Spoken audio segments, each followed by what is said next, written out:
자, 오늘은 비트코인 차트만 보고 매매하면 정말 큰 코 다칠 수 있는 날입니다. 오늘 결국 이 중단선 못 넘어가주면 큰 코 다칠 수밖에 없는 그런 장세가 나오고 있다는 것이죠. 자, 그렇다면 오늘 가져가야 하는 인사이트는 뭔지 지금부터 철저하게 한번 알아보시죠.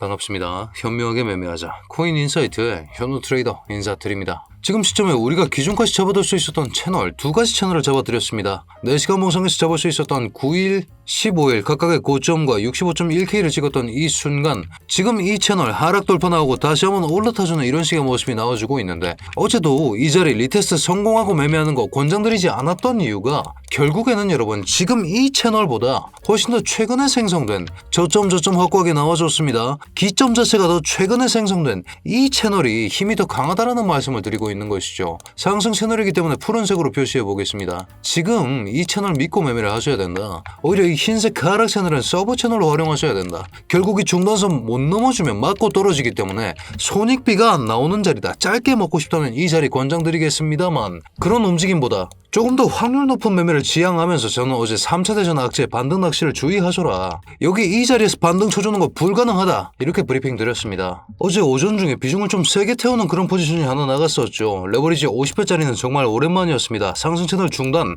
절대 넘어설 수가 없다. 왜? 다이버전스 3중이 나와 있고 매크로 이슈가 심화되고 있는데 여기 뚫어주면서 그렇게 상승이 나오는 것은 불가능하다. 그런 생각과 함께 상승 채널 중단부터 쪽 포지션 50배짜리 잡을 수 있었습니다. 7시 35분이었죠. 자, 어제 어떻게 진행되고 있었는지 제가 게시물 댓글로도 공유드린 바가 있습니다. 66950에서 익절했다. 고배율인 만큼 보수적으로 대응해야 된다. 30분 히든 강세가 나왔기 때문에 주의가 필요하다. 자, 그 생각과 함께 두 번의 익절을 성공적으로 진행하면서 말씀드렸던 66.95K에서 한번 500포인트 차이 내면서 한 번 더 익절 진행하면서 최종적으로 익절을 끝을 내는 모습을 보여드릴 수 있었는데, 여러분들께서도 보시는 것처럼 우리가 잘 잡은 포지션 어디서 내릴지 그 기준이 되는 것 또한 RSI 다이버전스가 될 수 있다는 말씀을 드리고 있는 겁니다. 자, 제가 다이버전스 경고 드렸던 지점이 여기 이 자리였죠. 30분봉 다이버전스가 여기보다 내려가는 순간이 나오면 어떻게 됩니까? 여기보다 내려가는 이 순간부터 그 다이버전스를 주의하면서 익절할 생각을 했어야 된다. 그 생각과 함께 우리가 기존까지 잡아둘 수 있었던 FVG 구간이 어디서 기원됐습니까?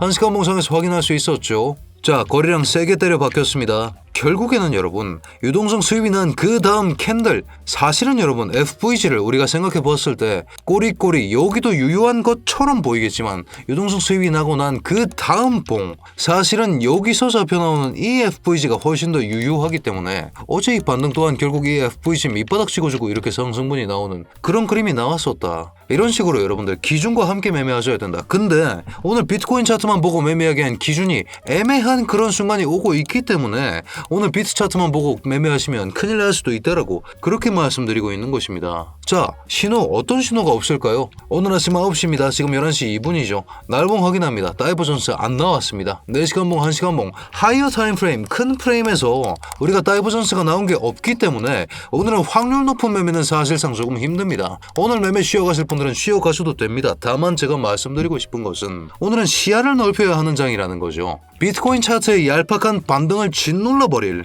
악재가 존재하고 있다. 자, 이 악재들이 무엇인지 지금부터 철저하게 한번 알아보시죠. 자, 어제 트럼프가 호르무즈 유조선 미 해군이 호위하겠다, 유가 급등에 대응하겠다, 이런 식의 연설을 했습니다. 근데 지금 국제유가 어떻습니까? 국제유가 하늘 높은 줄 모르고 치솟고 있습니다. 이거 잡으려고 연설한 건데도 지금 슈팅이 이런 식으로 나와버리는 모습이 나오고 있습니다. 어떻습니까? 날봉으로 봤을 때 갭상 친 것도 모자라서 추가적으로 더 올랐다가 어제 이 꼬리만 생각해봤을 때 4%를 내리긴 했지만서도 지금 이미 저점 대비해서 어제 슈팅분 생각하면 40% 치고 올랐고 종가로 생각하면 37%가 올랐습니다. 무슨 얘기입니까? 기술주 그리고 인플레이션 어떻게 됩니까? 기술주는 어떤 회사들이죠? 전기를 왕창 쓸 수밖에 없는 회사들입니다. 자, 에너지 가격이 올라간다고 생각합시다. 어떻게 됩니까? 원가 자체가 올라갑니다. 이윤이 줄어들 수밖에 없는 구조니까 주가는 오를 수 있다 없다? 오를 수가 없다. 그런 상황에서 나스닥 차트 한번 살펴봤더니 지금은 어떻습니까? 지금 자리가 변곡 자리였는데 날봉 마감 이상하게 해버렸습니다. 아예 아웃되는 이런 식의 움직임이 나왔죠. 이럴 수밖에 없다라고 경고 잡아드렸습니다. 중단선 변곡 돌파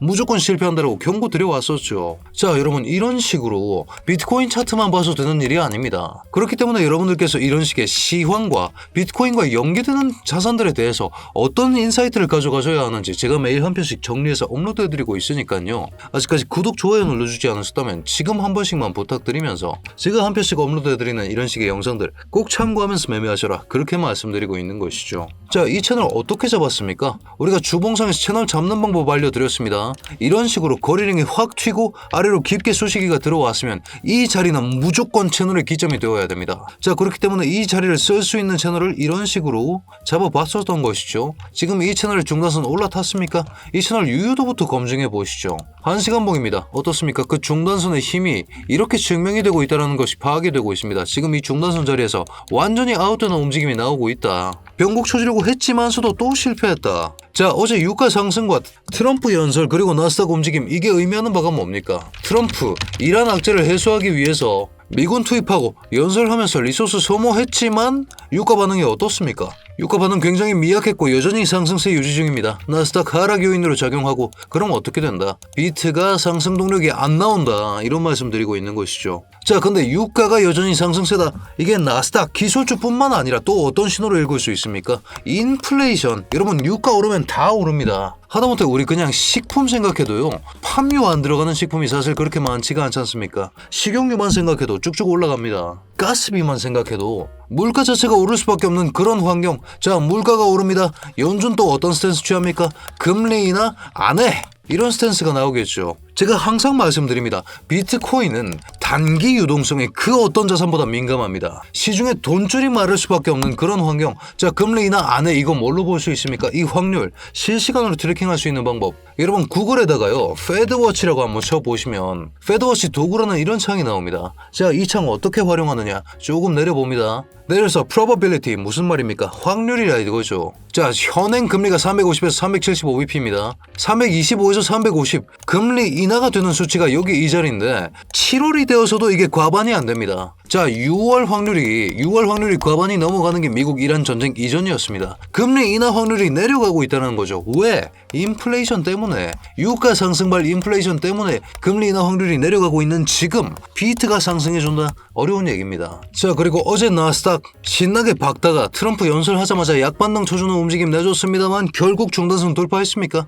못했습니다. 거기에 관련한 기사입니다. 이란 전쟁 그리고 기름값 오일 프라이스 점프, 기름값 점프했답니다. 이런 상황에서 비트코인이 독일천정 상승 움직임을 한다? 힘든 일이다. 그렇게 말씀드리고 있는 것이죠. 자, 그렇다면 우리는 어떤 생각을 가져가야 하느냐? 이런 압도적인 매크로 악재 속에서 비트코인이 추세를 완벽하게 돌리면서 상승 추세를 만들어주기 위해서는 사실상 기적이 필요합니다. 여러분 제가 날봉 다이버전스 말씀 많이 드렸습니다. 자, 그 기점을 우리가 생각해봤을 때 여기 이 친구죠. 72고점입니다. 이 고점이 가지는 의미가 무엇이냐면 여러분 이 고점의 RSI 수치가 너무나도 낮다라는 게 문제라는 거죠. 33.47포인트 기록하고 있습니다. 자, 무슨 얘기입니까? 고갱이 나오더라도 RSI가 지금 33.47보다 높아버리면 어떻게 됩니까? 고점은 분명히 어디를 찍든 간에 이 고점 갱신 못해주면 RSI는 이보다 더 올라갈 수밖에 없습니다. 무슨 신호입니까? RSI 히든 다이버전스, 하락 다이버전스가 컨펌되면서 내려갈 수밖에 없는 그런 요인이 마련되어 있다. 이놈 이거 하나 때문에. 자, 그렇게 되면 이놈 이거 하나를 어떻게 무력화하느냐? 날봉 마감으로 72K 고점을 뚫어줘야 됩니다. 이런 상황이 나오는 게 아니면 여러분 72K 고점 당시에 RSI 수치였던 33.47 이거 아래를 유지하면서 아주 천천히 저점을 높여가는 그런 시나리오가 굉장히 유효하다. 그렇기 때문에 사실은 지금 봐야 되는 채널이 여러분 이 채널 우리 많이 썼습니다. 이 채널 쓸 만큼 썼으면 보내줘야죠. 지금 이 채널 병행해서 서브로 활용할 생각을 해야 된다. 그럼 이제부터 메인으로 써야 되는 채널이 뭐다? 메인으로 써야 되는 채널은 지금부터 날봉상에서 아래 잘 지켜줬던 여기 이 자리 여기를 핵심 자리로 쓰면서 요 채널을 메인으로 쓰셔야 된다. 지금 이 하락 채널은 서브로 쓸 생각을 하셔야 된다. 그렇기 때문에 우리는 이 채널을 보면서 매크로 이슈와 함께 이 두 가지 채널 병행하면서 단기 타점 위주로 공략하셔야 된다. 이런 말씀 드리고 있는 것이죠. 자, 그런 상황에서 온체인 데이터는 상당히 유효타인 그런 모습이 나와줬고 오늘 오전에도 제가 시장 이슈 체크해드리고 들어왔는데 단기 포지션으로도 여러분 이런 식의 수익이 가능하다는 말씀 드리고 있는 겁니다. 그렇기 때문에 지금 장세 자체가 길게 끌고 갈 수 있는 포지션 수립이 불가능합니다. 불가능하기 때문에 여러분들 이런 식의 실시간 브리핑 받아보시면서 이슈가 주도하는 장입니다.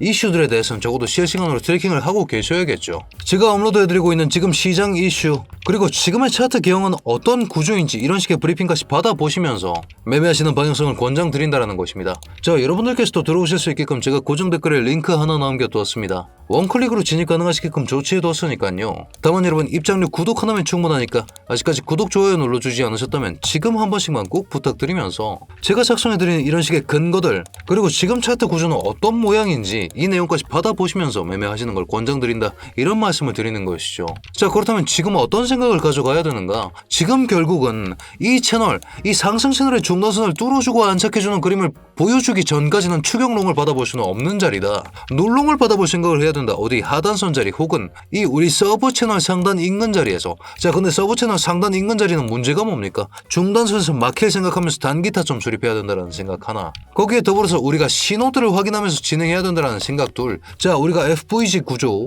어제 나왔었던 이 FVG 구조는 이미 소모가 되었다라고 간주해야 됩니다. 자, 그렇기 때문에 이 구조는 이미 소모되었다라는 생각과 함께 여기 이 자리 보이십니까? 거래량 생각보다 많이 튀어나와졌습니다. 캔들 마감까지 나오면서 지금 이 자리에 대한 장악 또한 해준 모습이 나오고 있는데 몸통까지만 생각해 봤을 때 이만큼의 지지 구간을 깔고 앉아있다라고 생각하고 여기서 1차적으로 가볍게 받아보는 생각. 이건 뭡니까? 유동성 수입이 낮고 거래량이 동반되었습니다. 충분한 거래량은 아니지만서도 단기 타점으로 단기 반등을 노려볼 수 있는 포인트가 여기 이 자리. 지금 이 채널의 상단보다 노려볼 수 있는 자리가 여기 이 자리. 그런 말씀 드리고 있는 것이죠. 여기 나왔었던 이 FVG도 여러분 결국에는 어떤 움직임이었습니까? 유동성 수입이 낮죠. 그런 상황에서 이 캔들의 몸통만큼 여기 이 중단선 뒤덮으면서 상승이 나오지 않았습니까? 지금 그 움직임이 다시 한번 반복될 여지가 남아있다는 말씀드리고 있는 것이죠. 왜? 한 번의 수입이 끝이 났기 때문입니다. 자, 그런 생각들을 가져가면서 지금 여러분들이 꼭 참고하셔야 되는 게 12시간 구름대까지 병행해서 보셔야 된다. 12시간 본 구름대를 우리가 추가해 보았을 때 뭘 볼 수 있냐면 이런 식으로 우리 위에 깔려있는 이만큼의 저항 구간을 확인할 수 있습니다. 자, 근데 이 구조를 보셨을 때 여러분들 무슨 생각이 드십니까? 중단선만 타주면 이 일목구름대 기간 조정발로 잘 빠져나갈 수 있다는 그런 생각이 드시죠. 그렇기 때문에 이 일목구름대 돌파 여부 보면서 중단선까지 두 개 겹조항 뚫어주면 지지받고 다시 상승분 나와주면서 72K 돌파 여부까지 볼 수 있다. 그런 말씀을 드리고 있는 것이고 그게 아니면 눌롱자리 위주로 단기 타점들 가져가셔라. 이런 말씀을 드릴 수가 있는 것입니다. 자, 다만 여러분들이 반드시 기억하셔야 되는 건 이 추격 시나리오는 가능성이 높다? 아니, 낮을 수밖에 없다. 왜? 국제 유가가 춤추고 있다. 그리고 나스닥도 지옥하고 있다. 이 두 가지 생각. ES 차트입니다. 특히나 ES 차트 조금 아픈 얘기를 해야 되는데 우리가 기존까지 주봉상에서 잡을 수 있었던 채널이 한 가지 있었죠. 고점 그리고 그 확장 나스닥과 비슷한 개형입니다. 채널 자체가 주봉으로 잡았고 굉장히 크기 때문에 쿼터 채널을 써볼 만한 용의가 나옵니다. 자, 이 2호 채널이 기존까지 정말 중요한 기점이 되어줬다는 거죠. 근데 어제 이 기점에서 완전히 아웃되는 이런 식의 움직임이 나와버렸다. 날봉상으로 체크해봤을 때 여기서 변곡 쳐주려고 시도를 해왔었지만 지금 날봉 일목구름대로 오히려 떨어져버리는 이런 식의 움직임이 나왔다. 날봉 일목구름대 ES 차트가 지지받아주면 좋은 그림이 나오겠지만 그러기까지 지금 매크로 이슈가 받쳐주지 않는다. 그렇기 때문에 여러분 제가 지속적으로 말씀드리는 것이 이슈에 대해서 트래킹 하셔라. 지금 가장 많이 보셔야 되는 이슈가 뭐냐? 호르무즈 해협 이거 어떻게 할 거냐? 여러분 사실은요 지금 이란이 개판치고 있는 것보다 문제는 미국 보험사들이 선사보험사들이 호르무즈 해협에 대한 보험 적용을 취소했다는 겁니다. 자, 그렇기 때문에 이란이 폭격을 하든 춤을 추든 간에 어차피 보험 적용 안 되니까 애초에 선사들이 일로 안 갑니다. 그렇게 되면 어떻게 됩니까? 확정적으로 기름값이 오를 수밖에 없다. 왜? 물동량이 20%가 여러분 통제당하고 있습니다. 제때 도착하는 물량이 20%라고 간주했을 때 그럼 그 가격 상승폭은 얼마나 될까요? 이 부분 반드시 여러분들이 생각을 해보셔야 된다는 겁니다. 수요는 넘쳐나는데 공급이 지금 20%가 후달리는 상황. 어떤 일이 일어날지는 사실은 뻔할 뻔짜죠. 자, 그렇기 때문에 여러분들이 오늘 반드시 가져가셔야 하는 인사이트는 국제유가가 고공행진 중이라는 사실을 여러분들이 반드시 기억을 하셔야 된다. 하지만 저는 지금부터 상승 채널 기반 눌롱을 권장드리는데 왜 그러느냐? 이미 비트는 저점권이라는 생각 때문입니다. 채널 하단을 활용하면서 현물로 매집할 생각을 저 또한 하고 있습니다. 하지만 우리가 매크로 이슈를 간과해서는 안 된다. 나스닥과 ES 차트가 지지 구간이 붕괴되었다는 사실을 여러분들이 반드시 기억을 하셔야 된다. 자, 이뿐만이 아니고 지금 문제가 뭐냐면 ES 차트입니다. ES 차트 1시간봉 확인해 보시면 지금 분명히 RSI 다이버전스가 한번 나왔습니다. 무슨 얘기입니까? 저점 올렸죠. 특히나 과매도권에서 올린 이 RSI 다이버전스는 훨씬 더 유효한 모습이 나와줘야 됩니다. 유효하게 상승분이 나와줬는데 지금 그 상승분이 너무 찔겁니다. 왜? 1시간에서 나온 다이버전스니까 힘이 약할 수밖에 없다. 자, 그렇다면 4시간봉에서 컨펌해 봅니다. 4시간봉상에서도 다이버전스가 나왔는가 해보았더니 나오긴 했습니다. 나오긴 했는데 문제는 뭐냐면 이 4시간 다이버전스로도 결국 이 채널 못 올라타줬다. 이게 문제라는 거죠. 나스닥도 마찬가지입니다. 나스닥도 지금 다이버전스 출현한 거 보이시죠? RSI 올라갔습니다. 저점 내렸죠. 다이버전스 출현했으면 이 상승분이 적어도 이 채널 중단선까지는 올라타주는 그림이 나왔어야 된다. 근데 그랬냐? 못 그랬다. 그런 상황에서 유가는 춤추고 있다. 이 사실을 여러분들이 반드시 기억하셔서 오늘 가져가셔야 할 매매 전략 소개해드리기 전에 여러분들 어제도 댓글 정말 너무 감사드립니다. 여러분들 댓글 보는 게 제가 큰 힘이 됩니다. 다만 여러분 요즘 제가 대응에 너무 바빠서 답변들은 따로 못 따라드리고 진행 중인 포지션을 어떻게 대응하고 있는지 이렇게 짤막하게 남겨드리고만 있는데 제가 읽기는 다 읽고 있으니까요. 모든 분들 너무 감사드리면서 저희 채널 키우는데도 그리고 저한테 힘이 되는데도 정말 큰 도움이 되니까 여러분들 댓글 하나씩만 짧게 굿 한 글자만 남겨주셔도 되니까요. 하나씩만 부탁드리면서 오늘 매매 전략을 소개해보자면 매크로와 이슈는 하방을 생각하셔야 됩니다. 확고한 상승 채널 하단 전까지는 선물 스캐핑 위주로 대응하실 생각을 하셔야 된다. 이 말씀 드리면서 지금 보셔야 되는 구간 비트코인 상에서 12시간봉 보셔라. 특히나 12시간봉 뭘 봐야 된다? 12시간봉 구름대를 봐야 된다. 구름대 깔려서 찌부러지기 직전이다. 이런 말씀 드리면서 상승 채널 중단까지 같이 돌파해주면 그때 추경론 볼 수 있다. 근데 그게 아니면 오늘은 63.7 이 상승 채널 하단까지는 열어놓고 대응을 하시는 것이 더 좋은 방법일 것이다. 이런 말씀을 드릴 수가 있겠습니다. 자, 확인되는 다이버전스나 혹은 이슈 있을 때마다 제가 실시간으로 브리핑룸 통해서 업데이트 해드리고 있으니까요. 여러분들 이 내용까지 꼭 받아보시면서 오늘도 성투하는 좋은 하루 되시길 바라겠습니다.